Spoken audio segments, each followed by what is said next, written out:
만에 또 일주일 만에 됐습니다.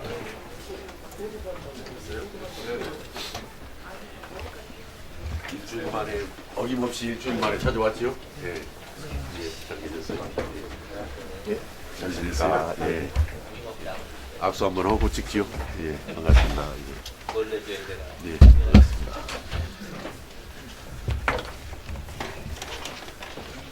나무 자리에 가서 이렇게 앉으셔서 일을 보시면 어떻게 하셨어요?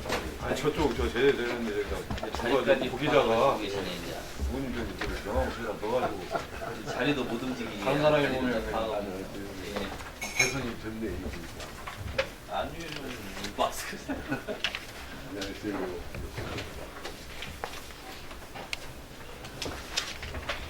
손을 못 잡았죠?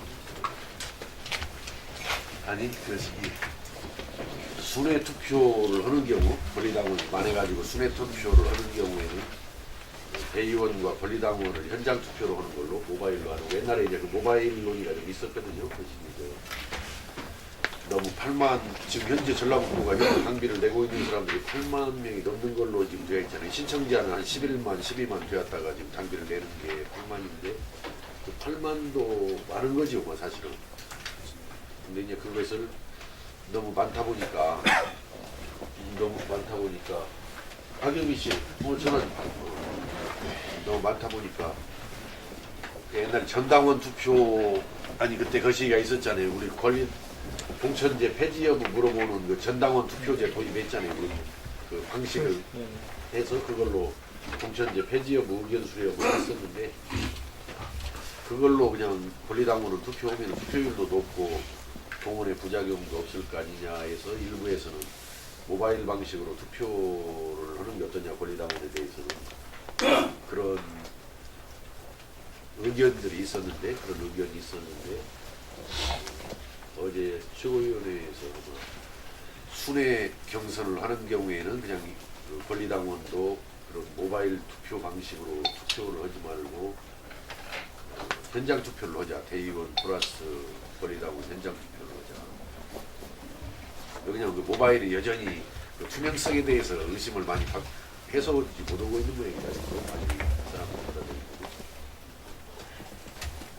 아마 그것은 뭐 혹시 내일 어젠가 아마 최고위원회에서 밤에 아마 결정들을 이렇게 논의해서 결정한 모양이니까 그 내용 포함해서 전반적으로 최고위원회에서 확정한 내용을 확인 한번 해보세요. 나도 지금 시간이 없어서 이제 그 내용만 지금 오늘 최고위원이 전화를 주셨구만요. 저녁에 결정이라고. 나는 그 현장에서 해야 한다는 주장이거든. 모바일은 어떤 경우도 투명성이 서로 진짜 교수는 그 투명성을 맨날 그 핑계대니까 사람들이 지는 사람이 그 논란이 생길 수도 있고, 또 이렇게 현장에 나와서 해야 그래도 좀 박진감도 더 생기는 것이고, 또 좀 정견 발표라도 듣고 하면은 더 어떤 사람 판단에 근접할 수 있는 장점이 있고, 그래서 현장 투표가 좋습니다. 다소 그 동원의 부작용 문제라든지 투표율이 좀 떨어지는 그런 우려가 있긴 하지만 모바일의 불투명성도 좀 해소하고, 또 경선의 현장감도 좀 더 높이고, 또 정견 발표도 좀 들어서 사람에 대한 판단도 정확한 판단 속에서 해가는 것이 좋지 않냐. 총괄 한 20%는 현장에서 움직인다고 하거든요.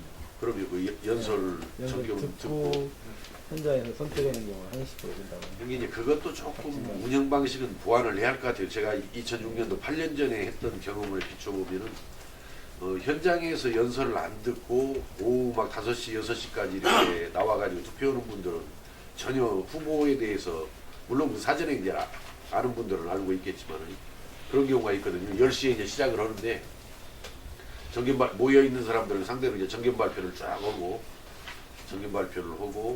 이제 투표에 들어가는데 그 정견 발표에 참여하지 않고 오후 같은 때 시간에 5시까지 계속 투표장에 나와가지고 투표하는 그런 일이 있었어요. 그러면 이제 그때 저 같은 경우 보면은 현장에 들어있는 사람들한테는 상당히 그때 반응이 좋았었다라고 그러는데, 이제 그런 어떤 정견 발표나 연설을 듣지 않고 오후에 이렇게 나오는 경우에서는 조금 조직 동원의 결과인지는 몰라도 약간 성적이 좋지 못했다 분석 결과 이제 그런 것이 있는데 이제 이렇게 한다면 이번에 이제 한다면은 가급적이면 시간을 좀 압축해서 한다든지 하루 내내 투표 오게 하면은 정견 발표를 못 듣지 못하거나 하는 부분이 있기 때문에 이렇게 계속해서 좀 시간을 투표 시간을 압축한다든지 아니면은 사전에 그 TV 토론을 최소한 두세 차례 정도를 해가지고 충분히 그 도민들이나 권리당원들이 그 후보들에 대해서 후보 인물이나 정책에 대해서 판단을 하고 그 투표에 참여하는 것이 바람직하기 때문에 그 보완책이 많이 필요할 겁니다. 현장 투표를 한다 할 때 후보의 인물이나 정책을 판단할 수 있는 이제 그런 것들은 이제 세부적인 운영 룰이니까 이제 그것은 뭐 나중에 이제 세부적인 경선 룰을 정할 때 이제 정해가야 할 사항이죠. 보완해서 이제 우리가 잊지 않고 이제 하려고 하는 것이고 오늘 여기서 제가 좀 말씀을 드리려고 하는 것은 이제 일자리 문제에 대해서 좀 다니면서 여러 가지 이야기를 듣는 그런 바탕으로 일자리 문제를 좀 이야기를 하려고 해요. 근데 일자리 문제에 앞서서 이 최근에 지금 김용판 무죄 판결이 나왔잖아요. 또 이제 지금 안철수 의원 측에서는 지금 새정치연합 창당을 본격화하고 있고 그래서 그런 것과 관련해서 나는 근본적으로 그런 문제들보다도 우리나라 정치 발전을 위해서는 개헌이 필요하지 않냐. 그러니까 그런 생각이 더 오래전부터 좀 평소에 소식이지만 그런 생각이 들어오더라고. 뭐냐면은 김용판 사건이 왜 생겼는가라고 따져보면은 그 제왕적 대통령제 때문에 생겼다라고 저는 생각하거든요. 제왕적 대통령제에서 비롯된 아주 잘못된 사건이다. 김용판 사건은.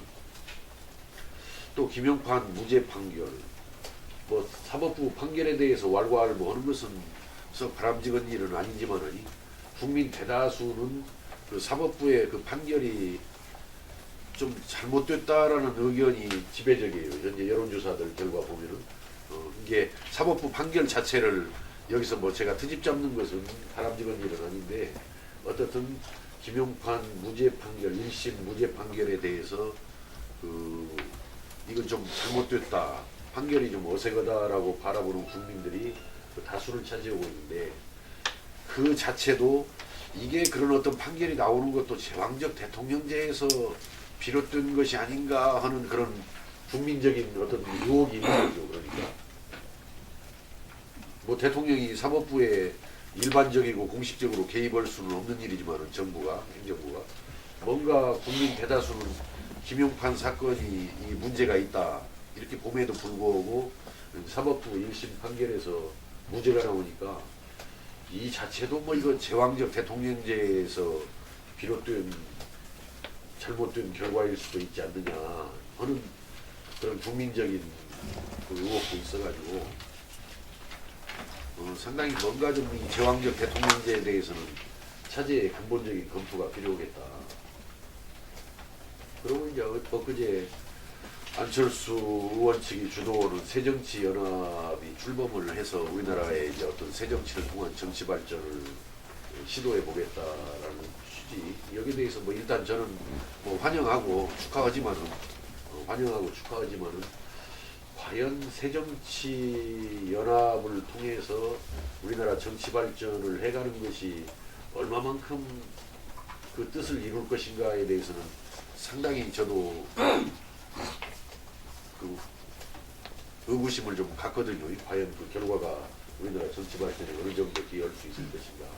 거기에 대해서는 좀 그 결과가 뭐 좋으면은 참 저도 좋은 일이다라고 우리나라 정치 발전을 위해서는 좋은 일이라고 생각하는데 과연 그런 안철수 의원의 시도가 우리나라 정치 발전에 실질적으로 기여하는 결과를 만들어낼 것인지에 대해서는 상당히 의구심을 가지고 저는 그런 측면보다는 분권형 개헌을 통해서 우리나라 정치 발전을 도모를 해야 된다. 제가 말씀드리는 분권형 개헌은 크게 세 가지입니다. 차제의 헌법을 개헌을 하다 보면은 중앙과 지방 간의 분권을 이루어야 한다. 현재는 20대 구조로 중앙으로 다 기울어져 있는 이런 국가 상황인데 중앙과 지방이 50대 50의 균형을 갖는 지방 분권의 사회로 나아가야 한다. 이런 측면에서 분권형 개헌이 필요하고 두 번째 분권형 개헌의 과제는 입법부와 행정부 간의 분권이 참 절실하다고 생각합니다. 입법부와 행정부 간의 분권. 저도 국회의원 해보고 뭐 국회에 가서 장관, 총리를 상대로 뭐 질타도 해보고 비판도 해보고 요구도 해보지만은 정말 좀 공허하다라는 생각을 가져요. 그냥 회의 끝나고 나면은 뭐 검토해 보겠습니다. 뭐 잘못됐습니다. 검토해 보겠습니다. 앞으로 잘하겠습니다. 뭐 개선을 해보겠습니다라고 이야기하지만은 그 다음에 국회 회의가 다시 열어지면은 똑같은 것을 또 반복하는 이런 실상을 보면서 과연 예산 편성권을 행정부에 두는 것이 맞는 것인가? 국회가 예산권을 갖고 있다라고 하지만은 거의 예산 편성권이 정부가 갖다 보니까 예산 350조 규모의 예산을 특히 기재부 예산실에서 주물르는 거예요. 그것을 그러더라고요. 겨우 뭐 애교리를 만들고 뭐 개수조정 소위를 만들어서 심의하지만은 3조 가지고 그 안에서 심의하는 겁니다. 사실은 3조 가지고 350조라는 전체 국가 예산 중에서 대부분은 기재부 예산실에서 주물러 버리고 나머지 3조 가지고 예산 심의를 한다고 그 난리법석을 떨면서 움직이는 것이 결국 3조를 감에 걸 거 감에 오고 거기서 증에 걸 거 증에 걸는데 변동폭이 제가 알기로는 한 3조 가지고 입시를 보는 것 같아요. 보면. 그러니까 명실상부한 예산권이 국회에 있다라고 볼 수 있을 것인가. 저는 국민의 대표인 국회가 실질적인 예산권을 갖지 못하고 그 관료들 손에 맡겨져 있는 것 자체가 이 민주주의라는 관점에서 보면 대단히 불합리한 일이다. 이제 이런 생각을 하나 가져서 과연 개헌을 하게 되면은 이제 제가 이것은 지금 입법부와 행정부 간의 분권에서 지금 말씀을 드리는 겁니다. 그 예산 편성권을 계속해서 정부한테 맡겨둘 것인가를 재고를 해야 된다라는 생각을 가지고 있고요. 두 번째 입법권. 뭐 이제 18대 19대 들어오면서부터 의원 입법들이 많이 늘어나고는 있다라고 치지만은 정부가 법안 심의 과정에서 뭐 반대 의견을 내거나 뭐하거나 하면은 제대로 잘 가지도 못해요. 그 입법 심의라는 것이. 그러나 여전히 정부 입법은 많은 비중을 차지하고 있고 또 정부 입법에 약간 변형된 틀이 정부 입법입니다. 정부 입법. 정부 입법의 비중도 여전히 많고 저 정부에서 법안 만들어 가지고 저 여당 의원들 손에다 슬그머니 쥐어줘 가지고 정부에서 절차를 생략한 채 국회에서 처리하는 정부 입법. 정부 입법도 아주 비일비재하고 과연 이걸 봤을 때 국회가 입법부라는 참 그런 위상을 제대로 가지고 있는 거냐. 그래서 뭔가 이 입법에 있어서도 국회의 권능을 더 확대시킬 수 있는 노력이 더 필요하다고 보고 마지막이 감사원의 위치입니다. 감사원의 우리 국정감사 해보지만은 뭐 발언 시간 7분 이내 본질문 7분 이내에서 질문 답변 포함해서 7분 국정감사 때 또 뭐 보충 질문은 대개 5분 이내에서 질문 답변 시간 포함해서 5분 이내인데 그렇게 해가지고 국정감사가 실효성을 가질 수가 없거든요. 사실은. 그래서 저는 국정감사 제도도 상시 국감 체제로 전환을 하면서 아울러서 감사원을 국회 직속으로 두거나 만약에 국회 직속으로 두는 것이 여러 가지 문제가 있다면 행정부와 입법부 사이 중간에다가 감사원을 위치시켜 가지고 감사원의 그 감사 결과가 수시로 아주 정례적으로 상시적으로 이 국회의원들한테 연결이 돼야 됩니다. 감사원의 감사 결과가.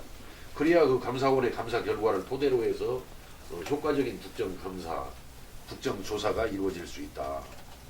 그래서 저는 아까 같이 예산, 그 다음에 입법, 감사 이 세 가지 측면에서 입법부와 행정부 간의 상당 부분 50대 50의 그 균형을 좀 회복을 시켜줘야 돼. 지금 행정부가 거의 90을 주고 있고 국회에서는 한 10% 정도 기능밖에 못 온다고 봐요. 제가 볼 때는.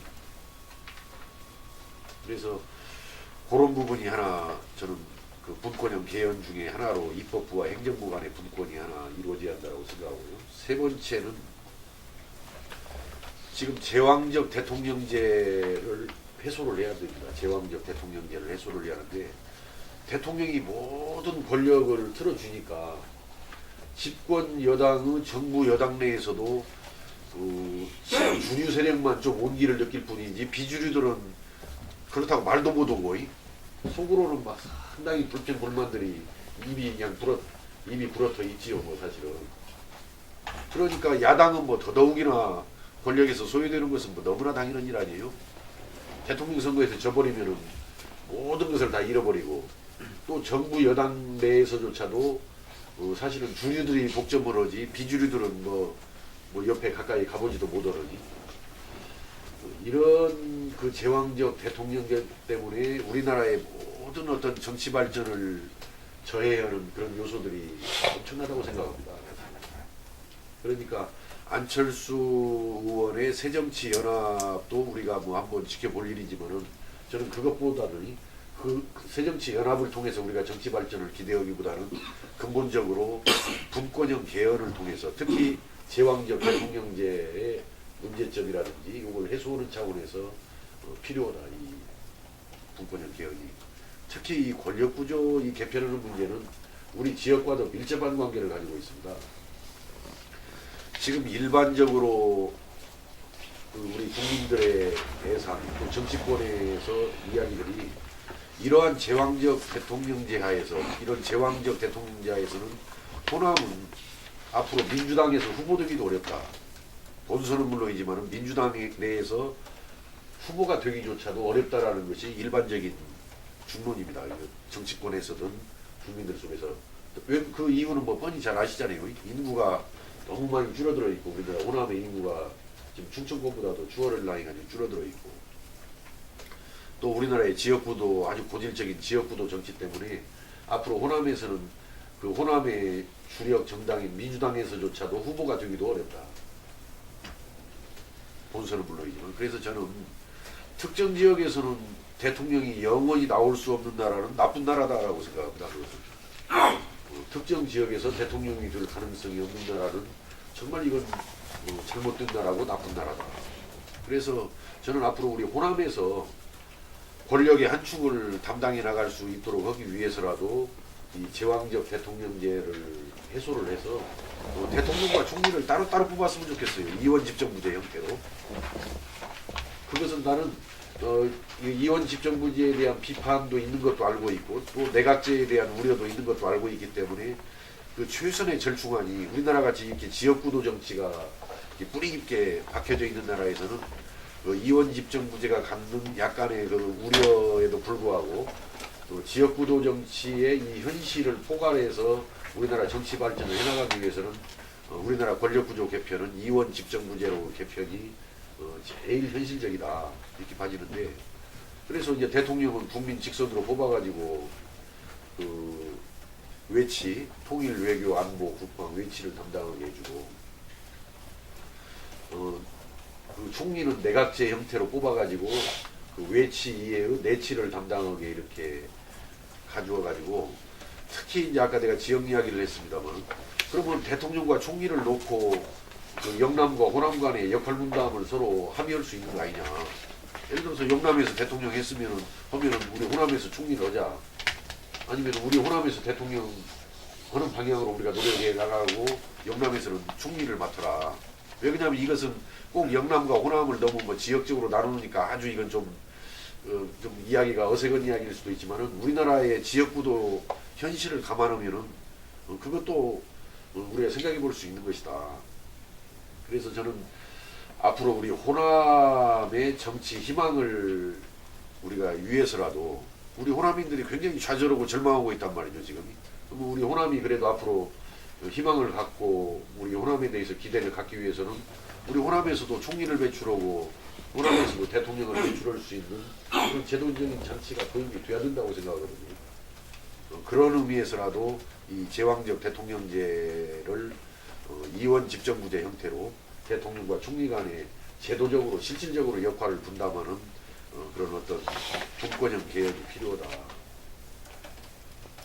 이거는 우리 호남인으로서도 아주 절실하다고 생각합니다. 그래서 저는 오늘 그 분권형 개헌이 필요한데 지금 현재 우리 국회에서도 한 150명이 넘는 의원들이 서명도 지금 아마 이루어진 것으로도 알고 있고 뭐 또 개헌 자문위원회 구성을 해서 곧 가동할 것 국회 차원에서 가동하는 걸로도 되어 있는데 뭔가 좀 지지부진해요. 뭐 좀 여러 가지 정치 현안들에 이것이 묻혀가지고 그래서 저는 우리 지역에서 활동은 뭐 이제 이번 도지사 출마 선언을 했기 때문에 이제 도지사가 되기 위해서 최선의 노력을 다 해나가는 한편으로 또 중앙에서는 우리나라 개헌 논의가 더 활발하게 좀 짚혀져 가지고 가급적이면은 앞에서 말씀드린 중앙과 지방 간의 분권, 입법부와 행정부 간의 분권 또는 그 대통령과 총리 간의 실질적이고 제도적인 분권 요것을 만들어 나가는데 중앙에서는 최선을 다할 생각이고 또 우리 정치권도 거기에 집중을 해야 된다고 생각해요. 그래서 저도 그동안 우리 민주당 내에서는 그 개헌에 적극적인 우윤근 의원하고 많은 대화를 나누고 같이 고민하고 토론을 많이 합니다만 어쨌든 이것은 또 뭐 민주당만의 문제는 아니고 또 뭡니까 저기 여당에서도 개헌에 공감하는 의원들이 상당히 많이 있습니다. 그래서 그 문제와 함께 일자리 문제 좀 말씀을 드리려고 그러는데 지금 이 일자리 정책에 대해서 좀 고민을 많이 했죠. 고민을 많이 하고 또 이번에 다니면서도 역시 가장 중요한 것이 일자리 문제가 가장 현안이고 중요한 문제다. 결국은 또 일자리가 만들어지는 것이 복지다라는 것은 뭐 가명한 사실이라는 것을 확인을 했어요. 결국 일자리 문제가 제일 중요하고 일자리 문제를 해결하는 것이 복지인데 우리 그 전북 상황이 굉장히 좀 열악하더라고요. 뭐냐면 고용률에 있어서도 16개 시도 중 14위, 경제활동 참가율도 56.5%로 15위, 또 임금 근로자 중에서 경제활동 인구 중에서 임금 근로자 비율도 37.1%로 시도 중 14위, 자영업자 비중이 굉장히 높다라는 이야기죠. 그 다음에 임금 근로자 중에서도 비정규직 비율이 제일 높은 도 중에 하나예요. 제주도 빼고 나면 거의 15위인데 그래서 자칫 일자리 문제가 우리 나라 전체의 문제이기도 하지만은 우리 전북에 특히 심각한 문제다라는 것을 많이 느꼈어요. 전북에 심각한 문제다라는 것을 많이 느꼈는데 저는 여기서 그 일자리 나누기 사업, 잡쉐어링, 일자리 나누기 사업을 보다 좀 내실 있게 확실하게 좀 할 필요가 있겠다라는 것을 오래전부터 느껴오고 있습니다. 잡쉐어링에 대해서는 옛날 뭐 창조한국당의 문국현 그다음에 후보도 5년 전인가 그 대선에 나왔을 때 외쳤던 내용이고 뭐 이명박 정부 들어서서도 일자리 나누기 이야기가 나왔었고 지금 박근혜 정부 들어와서도 교대근무제 확대 등 일자리 늘리기에 대한 언급이 나오고 있는데 결국 이명박 정부 때를 평가해 보면요 상당히 뭐 일자리 나누기에서 일자리를 늘리겠다 해가지고 초창기에 나름대로 노력을 했죠. 그때 뭐 임금을 좀 줄이자 현재 기존 있는 사람들 뭐 이렇게 해가지고 근로시간도 뭐 단축해보자 이렇게 했는데 결국 이명박 정부의 일자리 나누기는 비정규직 양산으로 결론을 내고 말았습니다. 사실 일자리가 정규직 일자리가 나눠지거나 늘어난 부분이 거의 미미하고 비정규직 일자리 양산으로 나눠졌고 지금 박근혜 정부 들어와가지고도 현재 그 일자리 나누기 사업을 현재 교대제 같은 거 예산도 지금 세우고 해가는데 지금 현재 박근혜 정부가 아직 뭐 1년 이제 뭐 맞이하고 있기 때문에 아직 그 평가하기에는 좀 이른 감이 있지만 박근혜 정부의 일자리 나누기 시책에 대해서 평가하기 약간 이른 감은 있지만 기업 측 입장을 주로 반영한 일방적인 노동 유연성 정책이 아니냐 그런 감이 있어요. 일반적으로 지금 일자리 나누기에 대해서는요 기업은 기업대로 반대를 합니다. 일자리 나누기에 대해서. 왜 그러냐면은 신규로 사람을 채용을 해야 되는데 그 신규 채용에 대해서는 기업에서 많은 부담을 느끼거든요. 그러고 또 사측 노동자들 노측에서는 왜 또 반대를 하냐면은 일자리 늘리기를 하다 보면은 아무래도 근로 시간이 줄어들게 보면은 뭐 수당이라든지 보수가 아무래도 감액될 거 아니냐, 삭감될 거 아니냐. 그렇기 때문에 사실은 일반적인 일자리 나누기 시책에 대해서는 사측도 사실은 좀 적극성을 띄지 않고 있고 노측도 사실은 좀 적극성을 띄지 않고 있어요. 그래서 저는 이 일자리 나누기는 아주 저는 절실하다라고 생각하거든요. 지금 아무리 고민을 해봐도 내실 있게 일자리 나누기를 추진하는 것 이외에 뼈저은 일자리 대책이 없어. 구호적으로 뭐 일자리 늘리겠다라고 떠들다 보면은 잘못하면 비정규직 양산만 이루어질 뿐이고, 특히 현재 산업이 자동화되어 있고 또 세계화 추세가 있기 때문에 이 기업을 우리 뭐 많이 가져오고 기업을 많이 신설해가지고 일자리를 늘리겠다라는 것도 좀 공허한 소리고요. 또 우리가 지금 전라북도의 일자리 정책도 지금까지를 평가해 보면은 대개 외부 기업 유치를 통해 가지고 일자리를 늘리겠다라는 것인데, 그렇게 돼 가지고는 이 일자리를 늘리는 것이 안정적이고 지속적으로 추진되는 것이 어렵지요. 사실은 기업 유치가 잘 되면은 그나마 일자리가 조금 늘어날 것이고, 기업 유치가 뜨던 대로 안 되면은 그 일자리가 안 만들어지는 그런 좀 불안정성의 문제가 있기 때문에, 그러면은 확실하게 그런 기업 유치와 무관하게 확실하게 일자리를 책임 있는 일자리를 늘려볼 수 있는 길은 그 잡쉐어링을 제대로 하는 거라고 저는 이렇게 생각을 해요. 사실은.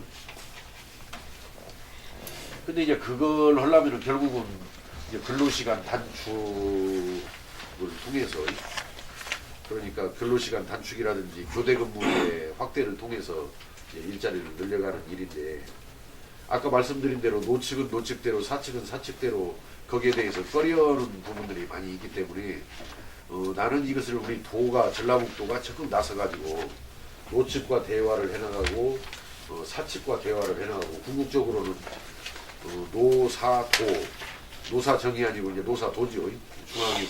중앙에서 알아서 할 일이고, 노사도 협의체를 만들어 가지고 서로 가지고 있는 꺼려하는 우려하는 문제점들을 어떻게 해소해낼 것이냐.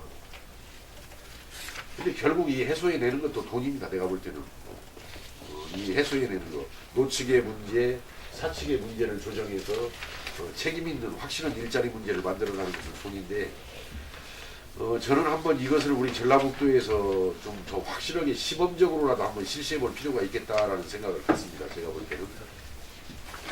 그래서 제가 볼 때 한 100개 기업 정도를 한번 시범 기업으로 선정을 해가지고 한 1000개 정도 일자리를 한번 만들어내 보자.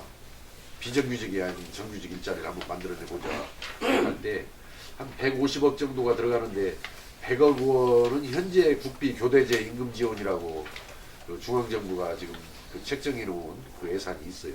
100억 원.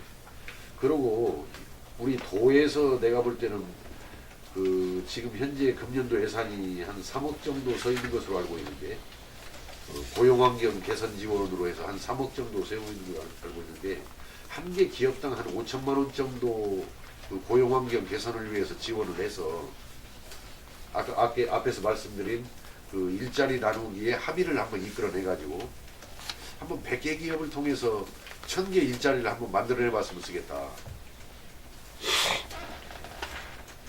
저는 그 여러 가지 뭐 아무리 고민을 해봐도 기업 유치에만 매달려 있는 일자리 창출은 공허할 수가 있고 약속을 못 지킬 수도 있고, 또 기업이 요새 자꾸 내용이 바뀌면서 기업이 들어온다고 일자리가 늘어나는 거 아니에요. 우리 경제 성장을 많이 하면서도 고용률은 지극히 미미하게 올라갔거든요. 그러니까 기업이 들어선다고 해서 일자리가 그만큼 비례적으로 늘어나는 상황도 아니고, 그래서 이 일자리 나누기를 우리 전라북도에서 아주 더 내실 있게 시범적으로 한번 실시해서 전북발 노동정책, 전북발 일자리 정책을 신호탄을 쏘아 올리자. 그러다 보면은 이게 이제 만약에 성과가 분명하게 드러나면은 중앙정부에다 대고, 아까 우리 도에서 부담하는 50억을 중앙정부에서 더 부담을 해달라고 할 수가 있잖아요. 실적을 가지고 요구를 하다 보면은. 그래서 그러나 초기에 중앙정부를 설득하는 데는 한계가 있고 우리 전라북도는 아까 같이 50억을 지원해 줄 일도 없기 때문에 우리 도비를 좀 들여서라도 확실한 성과를 한번 만들어내보자.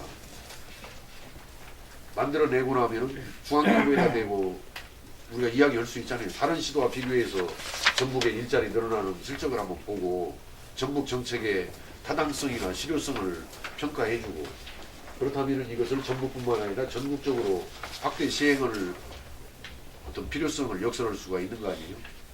그러면 우리가 전북이 대한민국의 일자리 정책을 선도하는 그런 자치단체로 자리매김할 수도 있는 것이다. 저는 지방자치의 효용, 지방자치가 왜 필요한가라는 부분을 보면은 중앙정부가 안 오거나 못 오는 것을 해내는 것이 지방자치의 효용이라고 생각해요. 그냥 중앙에서 내려온 정책을 그대로 그냥 답습해서 집행정도 하는 기관에 머무르려면은 선거제 할 필요 없어요. 그냥 돈 들여가서 많은 비용 들이고 선거제 할 필요가 없죠. 저는 지방자치의 효용 중에 하나는 중앙정부가 안 하려고 하는 것을 우리가 한번 해내서 한번 선도를 해내는 역할을 하든지 아니면은 중앙정부가 못 오는 부분을 우리 지방자치단체가 보충을 해가지고 한번 어떤 일을 성사를 시키든지 해서 중앙정부를 보완하거나 궁극적으로는 대체할 수 있는 방향으로까지 이 지방자치가 더 내용 있게 밀도 있게 성숙을 해나가는 노력이 필요하다라는 관점에서 저는 그런 문제의식 속에서 일자리 나누기 사업에 대해서 한번 우리가 더욱 심도 있게 밀도 있게 한번 추진을 해봐야 되겠다. 오늘의 핵심은 지난번에 여성무지사였듯이 오늘 이건 일자리입니다. 이건 이제 뒤에 나와 있는 전라북도 향토기업을 중견기업으로 육성하겠다는 것은 제가 늘상 강조한 대로 외지기업들 외지에서 재화나 서비스를 너무 소비하지 말고 우리 지역 향토기업을 최대한 우대하자. 그래서 향토기업에 대해서 기술 지원도 더 강화를 하고 또 여러 가지 운영자금 지원도 더 확대를 해나가고 또 판매 마케팅에 있어서 도청이나 시군청이 앞장서서 기왕에 들어와 있는 전라북도 기업들을 제대로 육성 발전을 시켜나가자 이런 그 내용이고요. 그 다음에 이제 외부에서 온 기업에 대해서는 일자리 쿼터제를 도입해서 일자리를 많이 양산해서 우리 전북 도민들한테 제시하는 기업에 대해서는 인센티브를 좀 더 강화하는 방안을 검토를 한다든지 연계제를 하자 이런 지역 정착 기업 활력 지원 시스템이고 그 다음에가 이제 전라북도 청년 일자리 모태 펀드를 만들어서 청년 창업 특구라든지 어떤 기금을 만들어서 청년 창업을 효과적으로 뒷받침을 해나가야 되지 않겠나 이런 차원에서 검토를 하고 있고요. 중장년층 일자리 지역 창출 사업은 아마 이거 계속 사업으로 알고 있는데요. 보다 좀 더 심도 있는 검토가 필요하겠다. 그 다음에 이제 노인 대상 사회적 일자리 창출이 맨 마지막에 들어있는데 소위 노노케어를 많이 활용했으면 좋겠다라는 생각이에요. 건강하고 활동력이 있고 능력이 있는 노인들이 또 좀 힘들어하고 보살핌을 받아야 할 노인들을 도와주게 노노케어 형태로 해가지고 노인 일자리 사업이 그냥 노인 일자리 사업으로 끝나지 않고 노인 복지 효과를 거양할 수 있게끔 노노케어로 그런 가는 것을 통해서 일석이조, 일석삼조를 만들어야 한다는데 제가 아주 엊그제 익산 현장 방문을 했을 때 참 좋은 시책이다라고 발견을 한 것인데 그 익산에 그 소망 사회적 기업이 있더라고요. 그 황 이사장이 하고 있는 거기가 이걸 하더라고. 장애인 야학을 하더라고요. 사회적 기업인데 장애인 야학을 하는데 처음에는 교사들을 이렇게 불러가지고 야학을 했답니다. 그러니까 이게 뭐 돈 부담도 많고 그러다 보니까 이 사람들이 꾀를 낸 것이 학교를 은퇴한 그 선생님들이 학교를 은퇴한 선생님들을 그 노인 일자리 사업으로 어차피 일반적으로 해오고 있으니까 그 노인 일자리 사업과 연계해서 그 장애인 야학의 강사로 쓰는 거예요. 그 노인 일자리 사업으로. 그러니까 자기들이 돈이 들어갈 리가 없어. 왜 그러냐면 CEO하고 협력해가지고 노인 일자리 사업을 그 내용으로 구성을 해달라. 그 장애인 야학에 와서 강의하는 것으로 노인 일자리 사업을 좀 그렇게 구성을 해달라. 그리고 이제 그 강사들을 자기 그 시설에 초빙을 해가지고 강의를 하게 오고. 그래서 저는 이 복지 복지 예산을 늘려가는 것도 굉장히 중요하죠. 일정 포션 이상으로 복지 예산을 늘려가는 것도 중요한데 이 복지 예산을 어떻게 쓰느냐도 굉장히 중요하다라는 생각이 들더라고. 그래서 일석일조로 끝나는 복지 정책보다는 일석이조, 일석삼조의 복지 정책을 시행하면은 훨씬 예산 대비 효과나 효율성도 커지겠다. 그래서 마침 우리 지역 익산에 있는 그런 사회적 기업 형태에서 그런 좋은 시책을 많이 폈길래 이걸 그러면 다른 시군에는 어떠냐 그랬더니 자기가 알기로는 아직 익산에서만 그 자기 사회적 기업에서 하고 있는 것으로 알고 있다 그래서 나를 좀 더 공부를 시켜달라 앞으로. 그래서 이것을 우리 14개 시군으로 좀 전파도 하고 또 우리 지역에서 잘하고 나면 대한민국으로 전파도 한번 해나가봤으면 좋겠다. 이런 경험을 했는데요.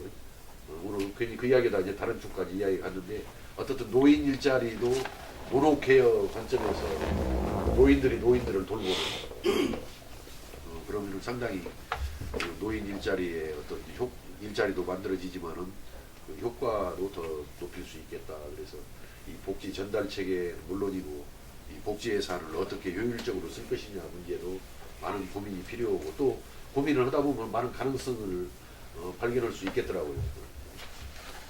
오늘은 여기까지 하고 질문을 받겠습니다. 이게 말씀하시는 게 좋은데요. 이렇게 들어보면 그런 부분들이 있는 것 같아요. 그러니까 그 일자리 창출에서도 기본적인 개념 자체가 쉬워지 않습니까? 그러니까 아까 말한 것처럼 이명박 정부나 박근혜 정부나 뭐 현대자동차 정도 1억 넘게 받는 사람들을 쉬어하자 그러면 그거는 사실 가능하지만 이 뭐 아까도 지금 여기 들어가는 거 1인당 나눠봤더니 1,500만 원이더라고요. 최저임금제를 사실 이걸 줘야 되는 상황이거든요. 이게 한 달에 100만 원씩 그러니까 이것저것 다 뛰면 그거를 기본적으로 준다는 건데 아까 말한 것처럼 지금까지 정책이라는 게 기업 유치는 뭐 블루오션을 창조를 해나가는 거지만 말씀하신 것처럼 기본에 있는 것을 서로 나누자는 건데 이 노에서 기본적으로 뭐 내가 2천만 원 뭐 이렇게 받는데 이걸 또 반으로 나눠?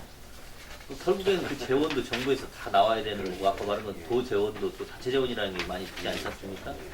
결국에는 새로운 시장 창출이 아니고 있는 거에 대해서 나누는데 정부 돈을 지원하자는 거고 아까 말씀하신 것처럼 이 사회적 기업이라 하는 부분 문제도 마찬가지예요. 그러니까 이 사회적 기업이라는 것 자체가 물론 거기서 스스로 어떤 돈을 창출해내는 쉽게 해서 기업으로서 어떤 코퍼레이션의 기능을 갖는다면 모르지만 사회적 기업이라는 건 사실 이게 잘못된 개념이니 미국에서는 전체적으로 펀드로 다 운영이 되거든요.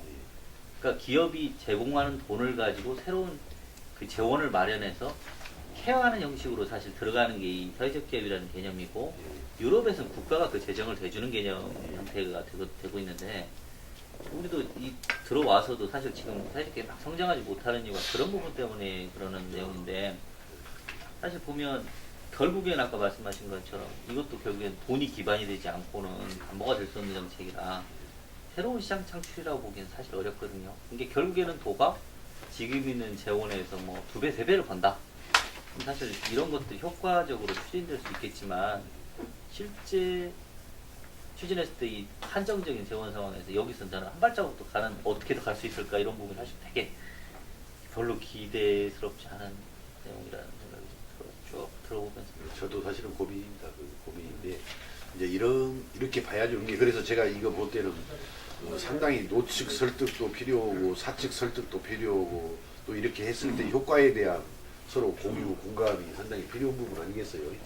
쉽지 않죠. 역시 지적한 대로 쉬운 일 아닙니다. 이게 아닌데 이제 뭐냐면은 사실은 나라 전체적으로 봤을 때는 일자리를 제게 못 찾아가지고 실업 상태로 이렇게 있다 보면 많은 복지 비용이 또 들어가잖아요. 사실 실업 상태가 장기화되고 이렇게 하다 보면 그러니까 어떻든 정부가 개입을 해야 돼. 실업이 벌어진 부분에 대해서도 돈이 들어가서 복지 대책을 실업 대책을 차지해야 되는 만큼 그러니까 이것을 그냥 아주 그런 소극적인 의미에서 어떤 실업 대책으로 일관하기보다는 뭔가 어차피 돈은 들어가는 거니까 적극적으로 좀 개입을 해서 일자리를 만들어서 나가면은 어차피 국가 부담은 요리 부담이 가나 조리 부담이 가나 마찬가지 부분이니까. 또 하나는 뭐냐면은 우리나라가 이것을 나는 적극적으로 우리도 시도를 해야 한다는 것이 OECD 가입 국가 중에서 근로시간이 우리나라가 최장 시간이에요, 사실은. 이거 저는 이 고리를 지금부터라도 끊어내는 노력을 저는 부단히 해야 한다고 봅니다. 이 굉장히 불합리한 현실이거든요. 아마 OECD 가입 국가 중에서 우리나라 지금 근로시간 비중이 연간 근로시간이요. 아까 그 자료 거기에 있겠지만은 지금 이렇게 되어 있지 않습니까? 1985년도 2648시간이 연, 그러다가 이제 2011년도에 2090시간으로 이제 좀 줄기는 줄었는데 OECD 평균이 1776시간이거든요.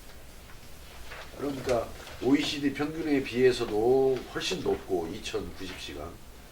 또 이것은 세계 최고 수준의 그 경황이거든요. 그러니까 저희가 기자회견이 그렇습니다. 예, 그래서 어떻든 이 근로시간을 줄이는 노력, 여러 가지 어려움은 이제 많이 해결이 되죠. 그래서 또 근로시간 줄이는 해답을 외부에서 찾지 않고 내부에서 찾으려는 노력은 저는 바람직하다고 봐요. 예. 왜냐하면 뭐 기업 유치가 이게 뭐 유치를 많이 했다고 하면 사실은 기업이 그러니까 유치했다고 어떻게 표현합니까? 우리가 유치한 게 아니라 기업들이 들어와서 해답을 내부에서 찾을 필요는 알겠습니다. 자, 이제 또 좋은 시간을 또 할애해 주셔서 감사드립니다. 말씀 잘 들었습니다. 예. 대표도 정부가